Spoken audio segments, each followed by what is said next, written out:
Welcome to another Thursday evening live webinar with Rabbi Pinchas Winston. I'm Josh Wander, and I'm here representing the Bring Them Home organization at bringthemhome.org.il, also with itstimetoleave.org. And we have Rabbi Winston coming and speaking today about the majority rules. His books and his content can be found on his website.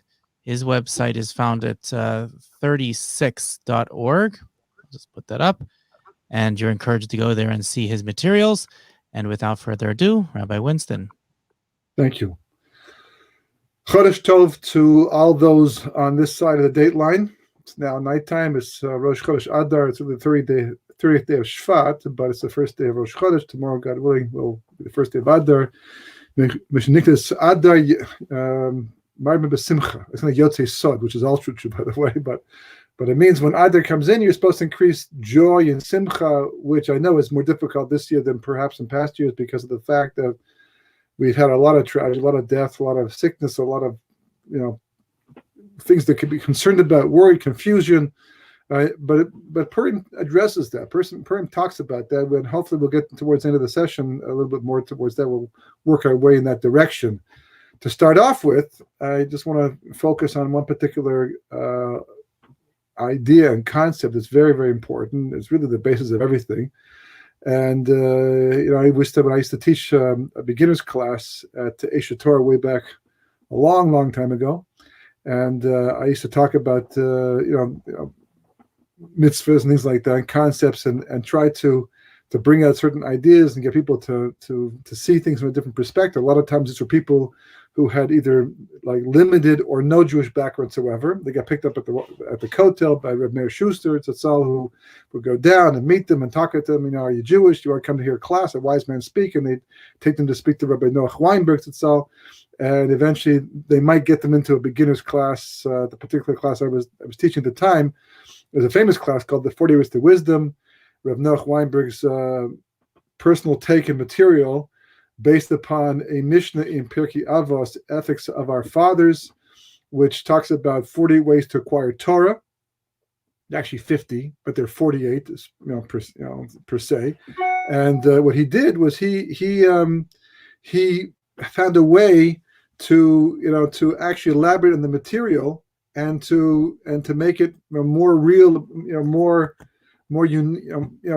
he fleshed it out. It made it. The Mishnah itself only mentions a title, mentions a trait that you have to focus on in order to be able to acquire this wisdom. And he turned each of these traits into a class that actually publishes a book as well.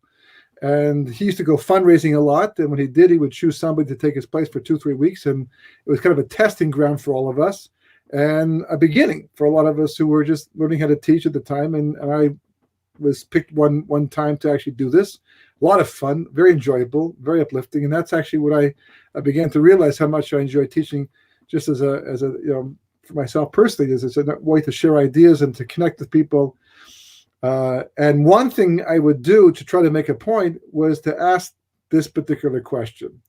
Most people know what kosher meat is. Most people know what treif meat is. They don't always know the laws as to what defines which, but they know that Torah-observing Jews do not eat treif meat and only kosher meat. And I would ask them, and I'd say the following scenario, and this is even before I was in the smicha program at the time.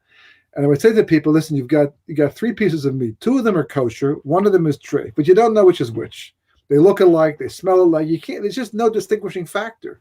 If you could distinguish which one's which, of course, you can't eat the treif meat and you eat the kosher meat. But let's say you can't. For some reason, they got mixed up. What's it doing in the first place? Well, you might have someone living with you who's taking care of an elderly person who's not Jewish, who's allowed to have treif meat. It's not treif for them. And they put in the same fridge for some reason, got mixed up. So divine providence. You'd be surprised. The strange, strange stories of kashrus and how things that should never have happened and somehow they did happen. And the examples when going through the smicha program, which is the rabbinical program, to become a rabbi, you learn these laws of kashrus. And a lot of times the commentaries would bring examples that like, wow, that actually happened? That really took place? And you learn, because anyhow, the odd of that taking place might be 500 billion to 1. But if the one is God, because everything's divine providence, God arranges things. So there's a story, for example, I believe in Aruch HaShulchan, he brings down a story of a certain Orthodox Jew who was, he had a business and he would travel to do business back in the 1800s, long time before today, and he would find himself at a particular inn in some cities. He would frequent them and know them very well, and stay there each time. And he went to one particular city that he was used to going there. In those days it was train, no social media, even the mail service took a long time. And he went there, and he would stay in a hotel, and he would find kosher food or take it with him. But he would have a coffee, and plain straight coffee doesn't require a hechsher per se. But it's nice to have it if you can, especially Pesach time. But if you know for sure it's plain coffee, unflavored. So for the most part, that type of coffee might not need a hechsher. So he would have a coffee. Maybe he brought his own coffee. I don't know. And he would begin his day with coffee. And milk is a little bit of an issue because kosher milk might be more difficult to find. You need a hashgacha, a mashgiach on it, especially in places like Europe, because they do take milk from other animals that are not kosher, and it can be a problem. And but for some reason, I don't know all the background to the story. I don't remember all of it, but he was a very observant, God-fearing Jew, and he thought that he found, cow's milk at a particular vendor, like a kind of a kiosk that was selling different things close to the hotel, and he would buy his cream from this kiosk each time, and it seemed to be fresh cream. And the guy said, that we happened to mention, because there are halachas about when you can believe somebody. Don't make a decision about kashrus based upon what I'm telling you right now, because I'm leaving out important details. This is just a story. So if you have any questions about kashrus and things like this, go ask a competent Orthodox halachic advisor to tell you what's what. But in this story, this person was buying the cream for his coffee, and it occurred, and the guy happened to mention, somehow he was able to rely upon the fact that this came from cow's milk and it was okay, it was kosher. And he noticed one of his trips how it was always fresh. And he asked the guy, he said, I understand, you're a small kiosk. And today, it's no big deal. Today, you have such fantastic delivery services that it's very easy for someone to have get kosher milk, even through a small little store, the outskirts of a city. You can arrange things like that. But back in those days, it's more complicated. And he said, how does a small kiosk like you, are you able to have fresh cream every morning like that? I mean, surely you don't have that kind of business to support it. Like you have your own cow or something. He said, no, it's a trick of the trade. And what is that? I take cow's brains, literally, that's what he said. I could call sweetbreads. People actually eat this stuff if you like it. But I take cow's brains and I boil it in the milk, and it makes the milk taste like it's brand new fresh. And when the man heard this, he literally almost had a heart attack. He fainted on the spot. Because in this week's parsha, it does mention that you cannot boil a kid in its mother's milk. I mean, why the Rashi talks about why that language specifically, but at the end of the day, the halacha is you cannot cook milk and meat together. You can't even eat milk and meat together, but you certainly can't cook milk and meat together. And here he was drinking something that literally was the Torah prohibition of what we call basar b'chalav, milk, meat in milk. We don't do that. And he thought it was just milk, and he couldn't. And here he was eating it, and he passed out. So the Aruch HaShulchan, who brought the story down, said, never assume anything about kashrus. You have to always check things out. And that's this week's parsha. It's mentioned 3 times in the Torah. You can't cook milk and meat together. And this is one of the 3 times. So because of the 3 times, we learn from the 3 times. It's brought down the Shulchan Aruch. You can't cook them together. You can eat them if someone else cooked them together. You didn't do the cooking, but someone else did the cooking. You still can't eat it. It's forbidden. And you can't even get pleasure from it. If someone cooked it and you didn't eat it, can you sell it to somebody and make money off it? And the answer is no, because you can't even get hana, any pleasure from it. And this comes up, and that's talking just for the record, but kosher meat cooked with kosher milk.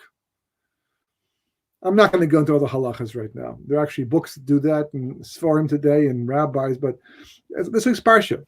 Also in this week's parsha is the mitzvah achrei rabban hatos, which means you go after the majority. Now, normally, going after the majority means that if you have a beis din, for example, a court of law of three people and two people decide one way and one person says, no, I disagree, you can rely upon the majority and ignore the minority opinion for the most part. Or if there's seven, people and 4 and 3, whatever, the majority rules. And that makes sense because we don't know what to do exactly. We have a doubtful situation. That's why we go to a court. If we know exactly what the law is, you don't need a court to decide because it's clear the guy is guilty or innocent.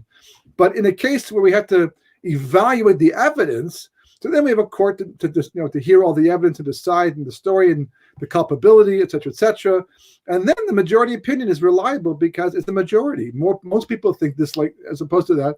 Yes, it's problematic and it's bothersome that some people disagree 100%, and we can't ignore that. But the Torah tells us we can go after the majority.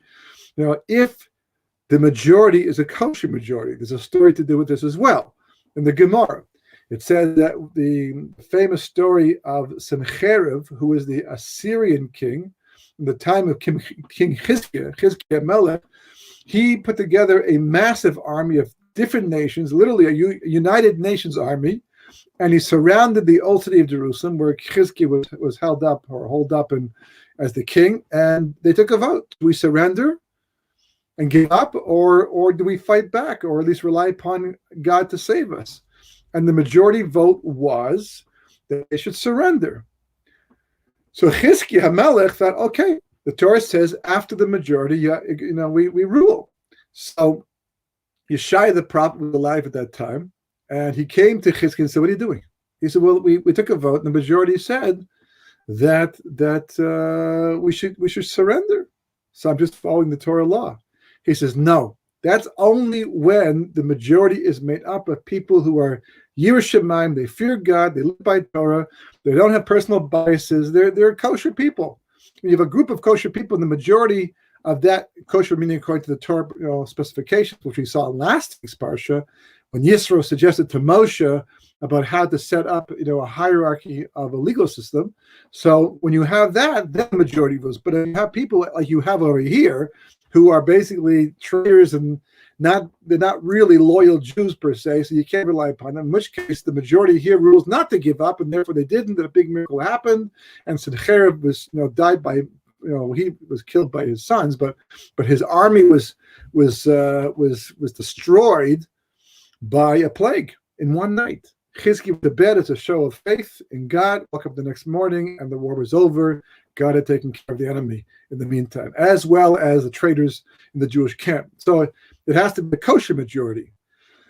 That's all logical. That all makes sense. No one's got much of a problem with that. Even in the secular courts, the non-Jewish, the Gentile courts, it works pretty much the same way too with the jury. So where it doesn't quite make sense is in this case of 3 pieces of meat, right? For sure one is treif.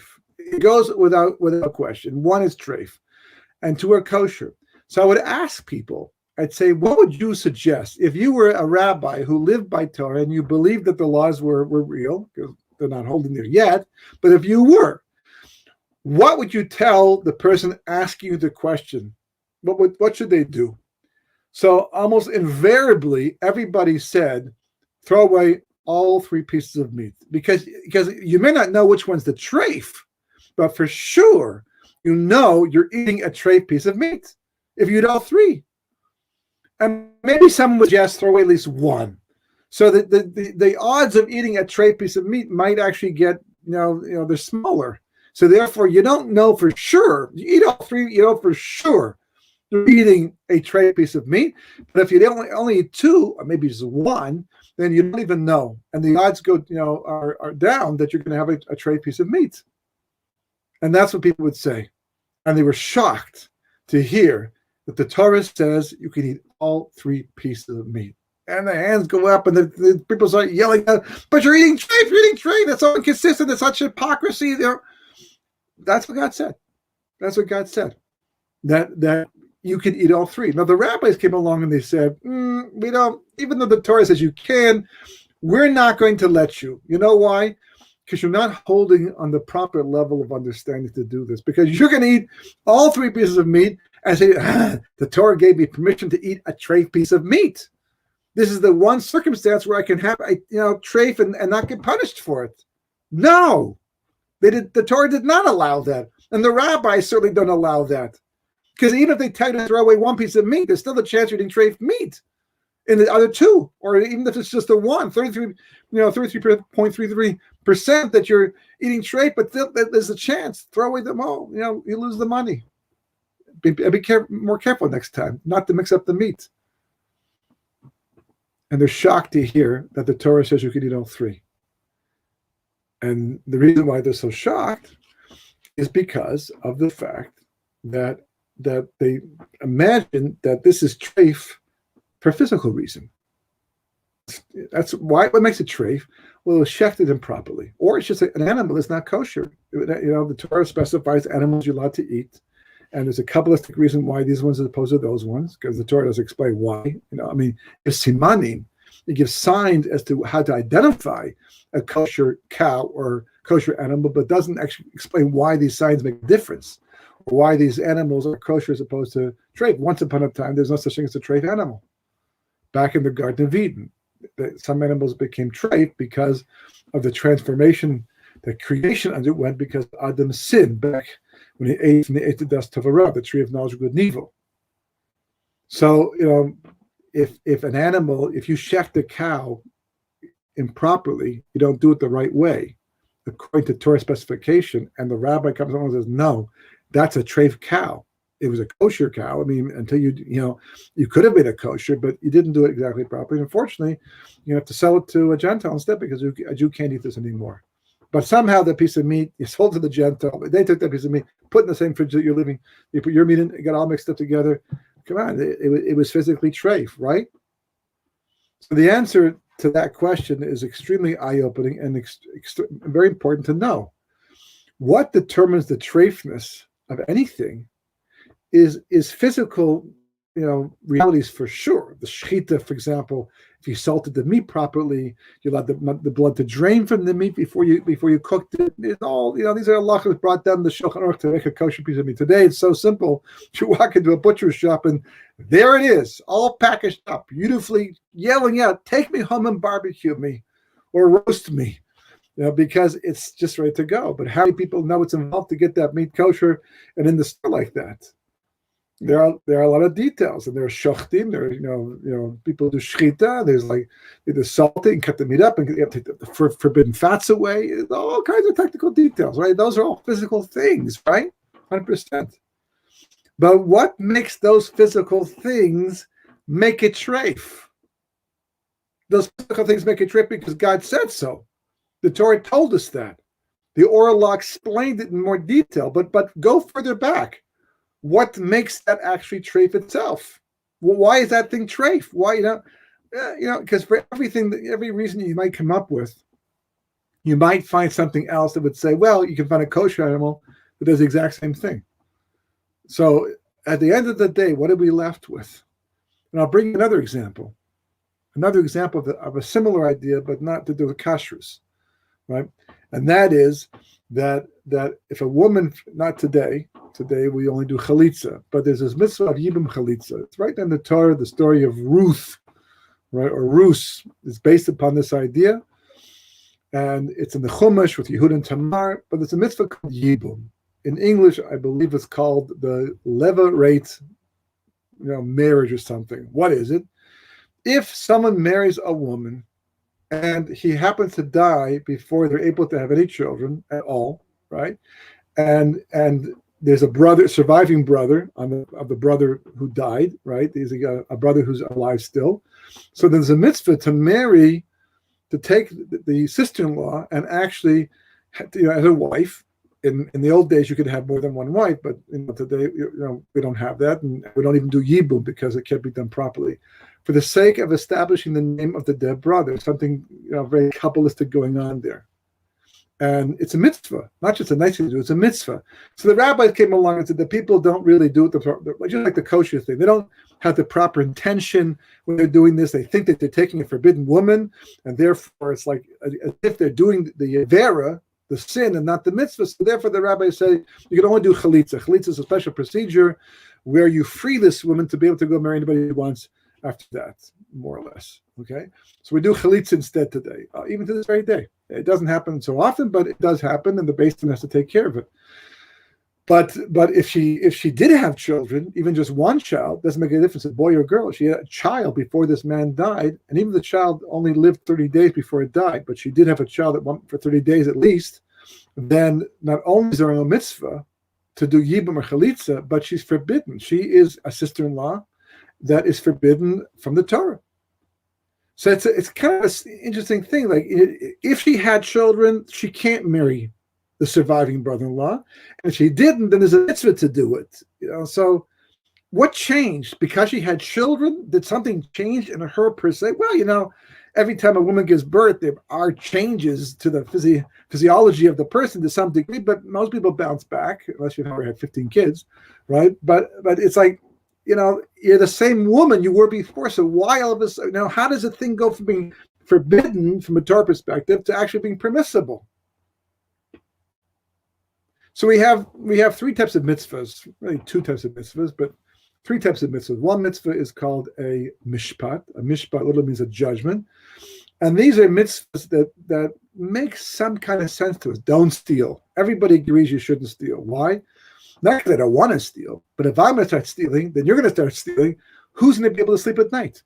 How can I walk the streets without worrying about being robbed? If people can steal with impunity, then I'm not safe anymore. So we have to make a law, don't steal, and have a police force to enforce it.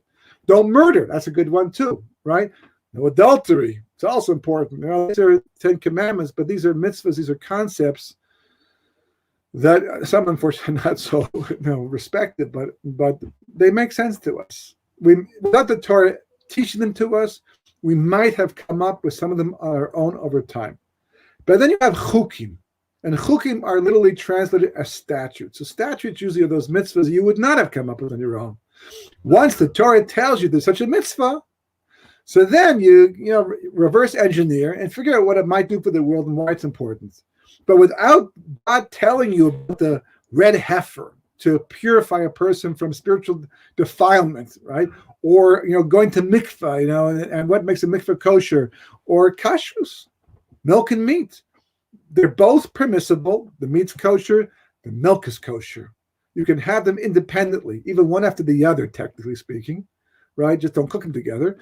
Cold, they can wash it off, and then you cook them together. Boom, like explosion of treifness all of a sudden, and it's a Torah prohibition, just like eating from a treif animal. In some respects, worse. And they're both kosher in the beginning, so it's like, So these are the mitzvahs, as Rashi points out in Parshas Chukas and in a few places, Chukas, that the world laughs at us for. They don't make sense. What are you doing? It's like upset. Like it sounds like voodoo. It sounds like those are chukim. Those are statute mitzvahs. And then you have what's called edus mitzvahs we do to testify, like staying in a sukkah for 7 days to remember what happened in the Midbar and Pesach, to remember mitzvahs that and the Arba Budding, the 4 sons in the Haggadah, they talk about these mitzvahs. But the reality is that even the mishpatim that makes sense to us, if you really work back far enough, you'll find out that even they don't really make sense to us completely. On some level, yes. But, and you see all kinds of exceptions to the rule. And you look at the Talmud that talks about these laws, these mishpatim, and breaks them down. There's a lot of details that, at some point in time, that always talk to us and sing to us, about what they, how they make our lives better in the end. Sometimes it just sounds like we're being ripped off. But that's the halacha. That's the way it's supposed to be. So what do we get from all of this? What is the bottom line? What do we learn from all of this? And that is reality, whatever it is, kosher, treif, pure, impure. What determines what these things really are is God, the Dibur Hashem, the Word of God. If God decides, for whatever reason, in divine wisdom, that might be open to us and might not be open to us, might be a little open to us and a lot closed to us, whatever. When Rabbi Akiva was being killed, well, actually, it was a prophecy, because Moshe Rabbeinu on Mount Sinai saw God writing crowns on top of the letters we call tagim. And he said to God, what's that for? why nice drawings, but God doesn't doodle. So what are you doing with these nice little crowns sticking at the top of the letters? They are beautiful. And he says, because one day someone will come along, Akiva ben Yosef will be his name, a long time down the road, time of the Second Temple, and he will use these crowns to teach the Jewish people mounds and mounds of halacha that would have been lost from your time. He'll use these crowns to be able to recover all kinds of loss. And Moshe is impressed. And he says to God, wow, you have someone like that? And you want to give Torah through me? So God says back to Moshe Rabbeinu, shtok, which means be quiet. Right? Allah b'machshava lefanai. This is what went up in my mind. This is what I plan to do. So don't question it. Okay, sorry. I mean, I thought it was a valid question. Okay, whatever. You're good. I'm Moshe. Whatever you say, fine. But can you at least show me, what he's like, right? So God says, yeah. And he shows him, right? And Moshe sits at the back of the class. And after he realizes that Rabbi Akiva is just teaching halacha that goes back to his time, because at first he doesn't recognize it, because it's the beginning of the 40 days before he got all these halachas, and his Talmidim asked Rabbi Akiva, how do you know this halacha, Rabbi? And Rabbi Akiva says, halacha l'Moshe Sinai. It's a tradition. So Moshe comes down, he comes back and says, wow, he's definitely a very impressive individual. But I'm not going to ask about that question again, because I already got my answer. But can I see the reward for being a Rabbi Akiva? So God says, sure, turn around. And he turns around and he sees the flesh of Rabbi Akiva being sold in the marketplace. That's who even eats that type of thing? How did he die? Well, the Romans caught him teaching Torah in public, and they brought him to put him in jail, took him out basically, and they raked his skin off, his flesh off his body, and they died saying the Shema. Phenomenal heroism beyond description, and we talk about this in Yom Kippur and on Tisha B'Av, 10 martyrs. And Moshe is appalled. Even the angels are appalled by what they see. Even the angels question God, but Moshe says, whoa, Zo Torah, Zo Schar? That's the Torah, and that's the reward that he gets for all that Mesiras Nefesh and self-sacrifice for Torah. I mean, he was a Baal Tshuva. For 4 years, he was an Am Haaretz. He didn't know anything.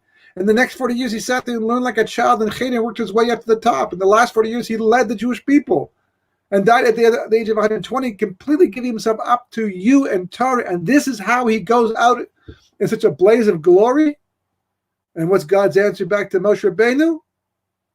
Shtok, Allah b'machshava lefanai, which is translated as be quiet. This is what I plan to do, which is not like no. Me, you, we might lose our patience and tell someone something like that, but not God. He doesn't lose his patience. God is answering the question, not pushing it off. So Kabbalah explains this, and thank God, because without that, it's a question, what's going on over here? But Kabbalah explains that what God was telling Moshe Rabbeinu, you're asking me for an answer that doesn't exist on the level you are living. It exists on a level called machshava, way at the top. I explained to you what it is, but unless you know the background terminology, it's not going to make sense. But let's just say it's very high up, very primordial. And the shtok, the Leshem explains, is God's way of telling Moshe Rabbeinu that there's no words to answer you. So you're going to have to just take it on faith. This is what has to happen. This is good for him, good for creation. This is how history has to unfold. It's not easy. I understand. It's painful, kiviyachol, even for me. But this is, one day you'll understand that when you ascend after you die and go to the level called machshava, then it will all become clear to you. But not in the meantime.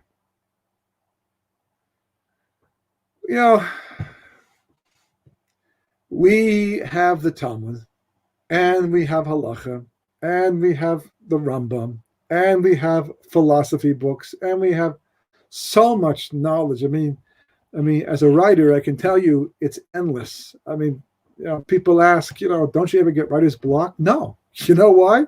Because I'm pulling out from a well that's endless. If it was my well, if I have to come up with the ideas of my own, right? Then maybe, yeah, I wouldn't write that many books, and I would have writer's block because what's the next good idea that hasn't been done before? I don't know.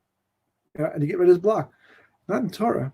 Torah is like, yeah, I sit down and I learn Rashi from day to day on the Parsha, and every day I've got a question or a note or something becomes the basis of a good Devar Torah. At least something, if not several things. And that's because I'm rushing.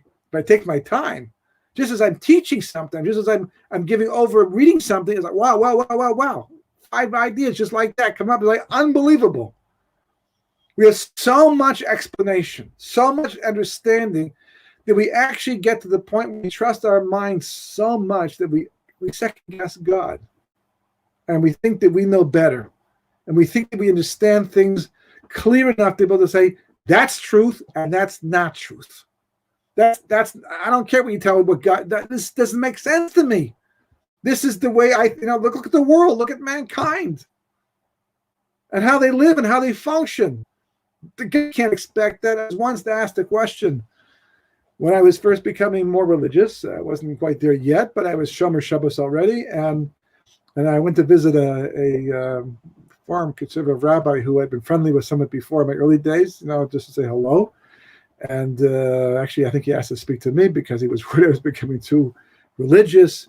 And we began to talk about things, and fortunately, I knew enough to get involved in the conversation. And then at one point in time, when he realized he wasn't going to convince me to go his route, and I think he felt a little guilty about that, he turned to me and said, "Are you going to tell me that God would prefer an elderly woman to stay at home on Shabbos by herself in the dark?" He said the dark, I don't know the dark, because just the lights will be for Shabbos, but and be lonely rather than be able to drive to shul, the Beit Knesset on Shabbat, and be with the people she loves and cares for, and then pray to God with everybody else. Yeah. That's not my opinion. That's what it says. You can't drive on Shabbos.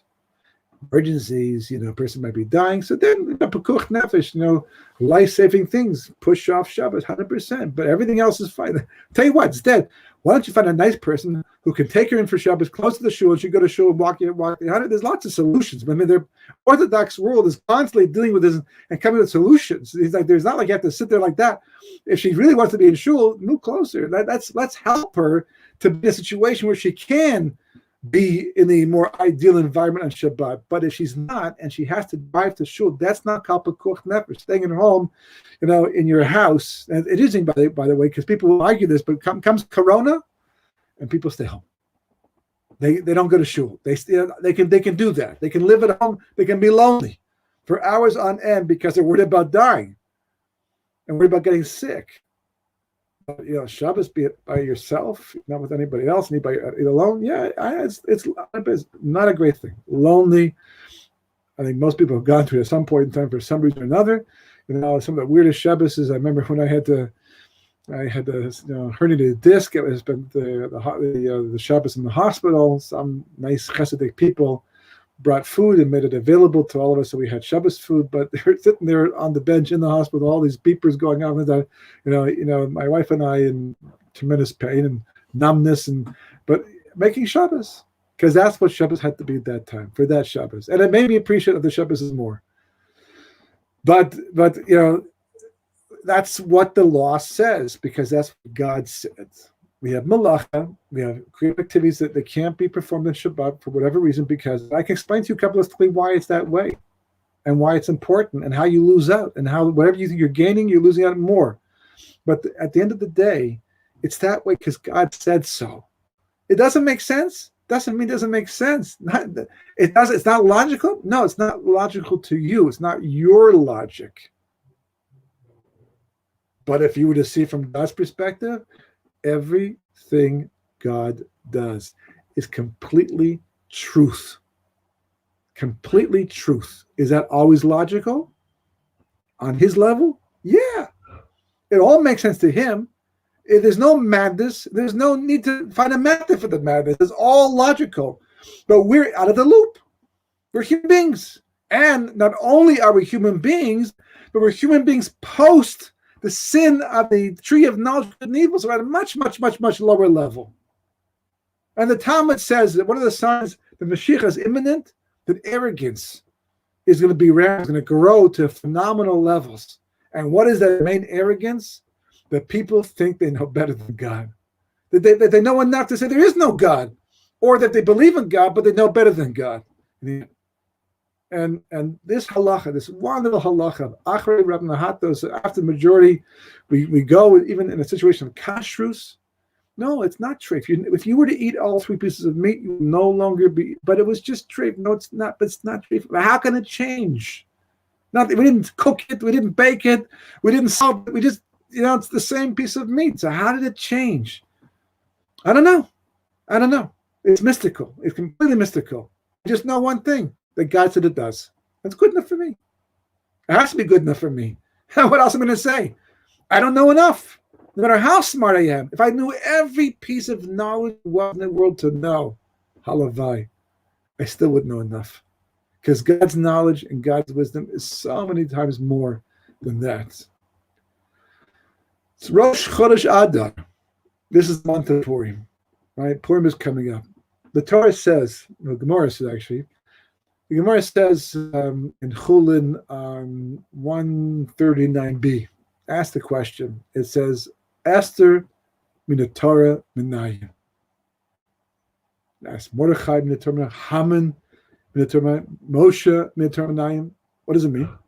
It means that Esther, where do we see Esther in the Torah? Why we ask that question? Clear, because the Torah was closed when Moshe died. The story of Esther happens over 1,000 years later. Mordechai, Haman, right? Moshe, that's a different story. But they, and yet the Gemara is asking that there must be some type of hint. You know why? Because the Torah is the blueprint for history. All of history is inside the Torah. So therefore, Esther, Mordechai also has to be inside the Torah. So why don't we ask about other things? That's another sheer into itself. But that's the question we ask. But the fascinating thing is that the Gemara's answer is a verse from Parshas Vayelech, I believe, where God says, As Esther Panim, that I'm going to hide my face. We have a concept in Judaism called the hiding of God's face, Esther Panim. God says, if you will not live by my Torah, if you will go astray, I will hide my face and things will happen. You won't know what they're happening. It will make sense to you. And I'll still be doing everything. I'll still be running the show. I'll still be, measure for measure and all things I always do. But the clarity of why it's happening, that won't exist at that time. It's fascinating because that verse is talking about a punishment. The punishment or consequence, right? A negative consequence. You don't live by Torah, you lose the right to know what's going on. And yet Esther she's a savior. She's a hero, a heroine, right? She's somebody who's held up on a pedestal as an example of how great a person can be and work on behalf of the Jewish people, as well as Mordechai. And the Torah is using a verse that's negative to allude to something that's positive. How does that work out? So interesting, we have a mitzvah, right? To drink on Purim, but not crazily and to lose ourselves and become, the opposite of what the Torah promotes. But adelo yad ben Baruch Mordechai and Ar Haman. Between, to know, not be able to distinguish the difference between the two of them. Now, first of all, you have to be very drunk and probably sick. The reason why you forget who's who, because you're so busy throwing up. You can't even focus on anything at that point. Good and evil is all one thing at that. When you're feeling that sick, the Torah does not promote that. That's not what drinking and Purim is about at all. Not even a little bit.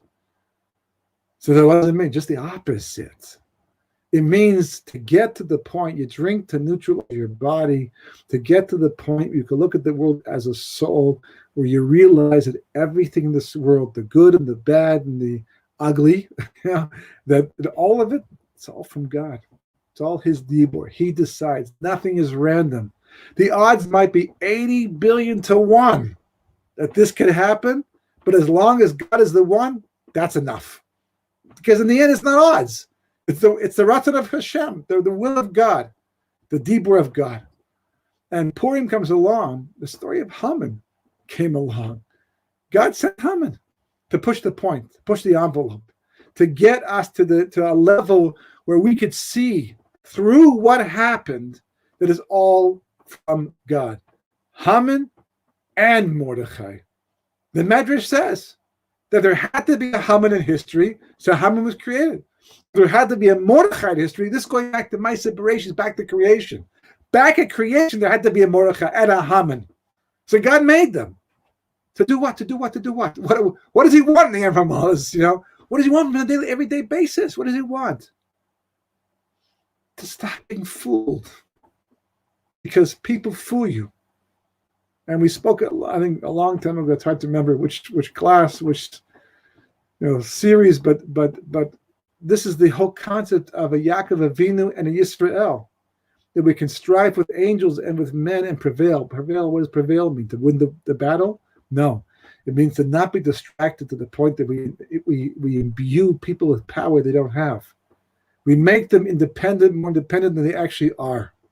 In the end, everybody is just working on behalf of God. The merit is to know it and to plug into it and then be a good shaliach for what God wants. So therefore, the Gemara uses the same pasuk to talk about Esther, to talk about Hester, the hiding of God's face, to tell us that even the hiding of God's face, as bad as it sounds, as treacherous as it might make history, you should know is a good thing in the end. Something good is going to come of it because that's all God does. He's always good. Even the worst thing. And that's what God told Moshe Rabbeinu. You're seeing a terribly tragic, disastrous, painful thing takes place. And you're wondering, how is that good? Well, when someone does you a favor, no one questions that. As they say, when people don't win the lottery, they say, why me? Why? When they win the lottery, no one asks that question, why me? Because that's the way I think it should be. When it comes to good or not so bad, this week, I experienced a little bit of that.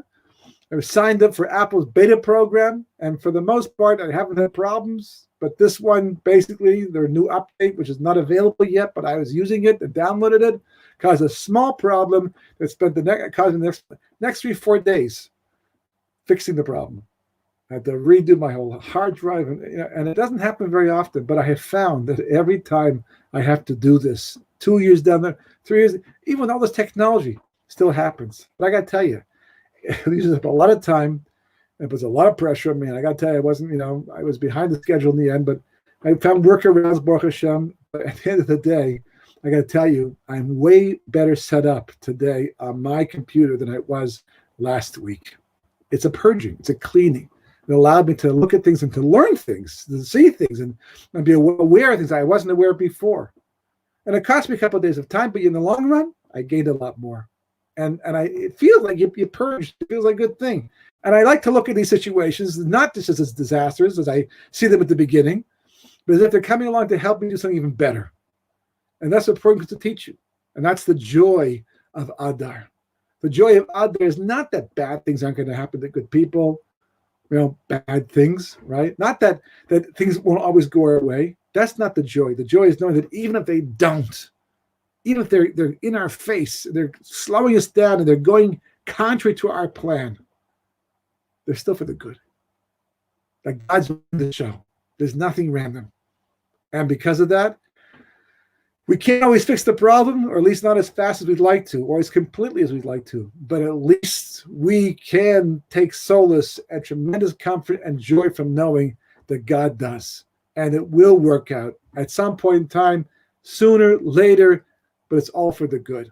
And it's all based upon the word of God. If a person understands it and accepts that and works with it, then they can transform situations. Just like that piece of treif meat becomes kosher because of that situation, a person can literally transform themselves in a situation just by relying upon God himself. And you can't have any more security than that in life. Shabbat shalom and chodesh tov.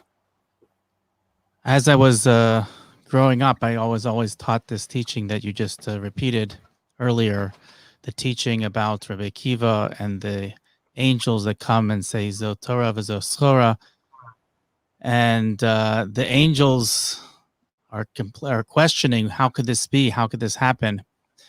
And as a result, Hashem says back to them, like you said, shtok, that they should be quiet, and it says that if you continue, I will bring the world back to a state of tohu vavohu, back to a state of null and void as it was before the creation of the world. And I always assumed that that was a type of punishment, that if you continue to talk this way, you're going to be punished. I think that's the simple meaning. I was once at a shiva for a young child that passed away, and someone said an analogy over which I thought was an incredible analogy, which explains this. He said that if you take you speak to a computer engineer, and you say to the computer engineer, I would like to understand how a computer works. Can you please teach me how a computer works? And the computer engineer will say, okay, you turn it on and you press this button, and you say, no, I want to know how it works inside. Like what's making it work inside? So the computer engineer is going to say, I can't explain to you that.